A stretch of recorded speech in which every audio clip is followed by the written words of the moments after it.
Shalom and blessings, warriors of Yahuwah and the truth. We are continuing on with video number 5 of Who is Allah, the Hindu Connection. We are to avoid pagan customs. And now fear Yahuwah, serve him in perfection and in truth, and put away the mighty ones which your fathers served beyond the river and in Mitzrayim, and serve Yahuwah. And if it seems evil in your eyes to serve Yahuwah, choose for yourselves this day whom you are going to serve, whether the mighty ones which your fathers served that were beyond the river, or the mighty ones of the Amorites, in whose land you dwell. But I and my house, we serve Yahuwah. Yahusha, Joshua 24:14-15. Allah, the Hebrew origin of the word. There is confusion about the term Allah, Aleph, Lamed, He, because it is mistaken to be a proper noun or name of a deity. Allah is a Hebrew term and is not a name. Allah is the pronoun the Muslims call an ancient moon deity.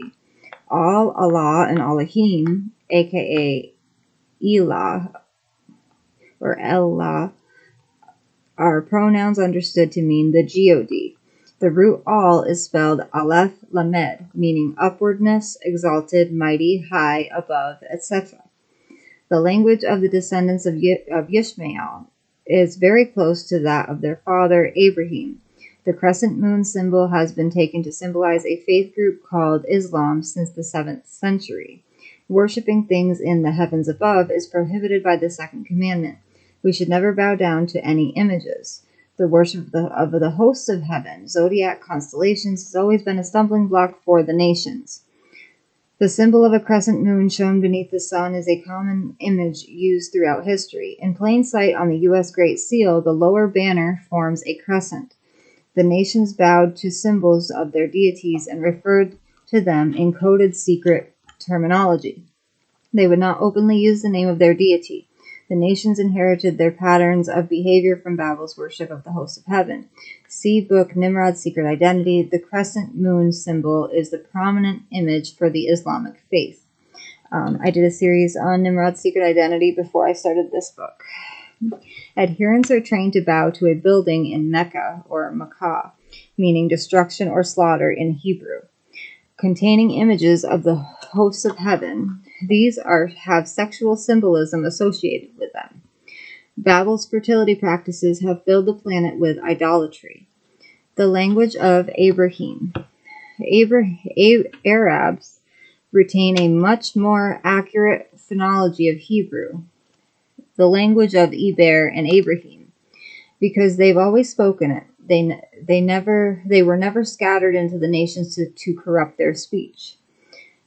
They name their children proper Hebrew names like Daniel, Yusuf, Yaqub, Tamar, Zara, Asha, Aliyah, Aquila, Daoud, and dozens more. They preserve the Hebrew name Ali, which was distorted slightly by the Masoretes' vowels.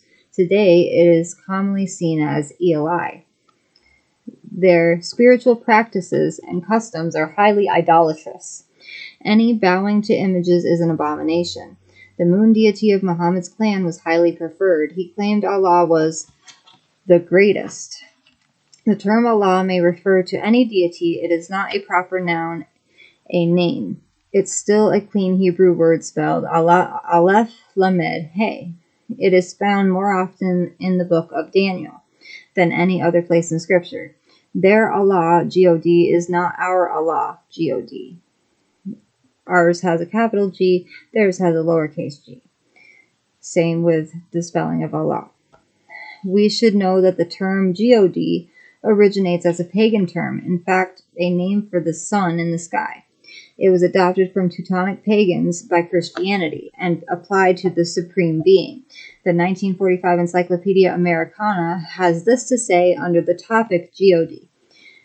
Common Teutonic word for personal object of religious worship, formerly applicable to superhuman beings of heathen myth. On conversion of Teutonic races to Christianity, term was applied to Supreme Being. The first superhuman ever worshipped was Nimrod, Babel's great architecture. the builder of the tower. We should not use the term God at all because of its origin, but we may restore the Hebrew term Allah to our speech. The term has nothing to do with Islam, the moon, crescents, or kneeling face down on a mat facing Mecca or Mecca.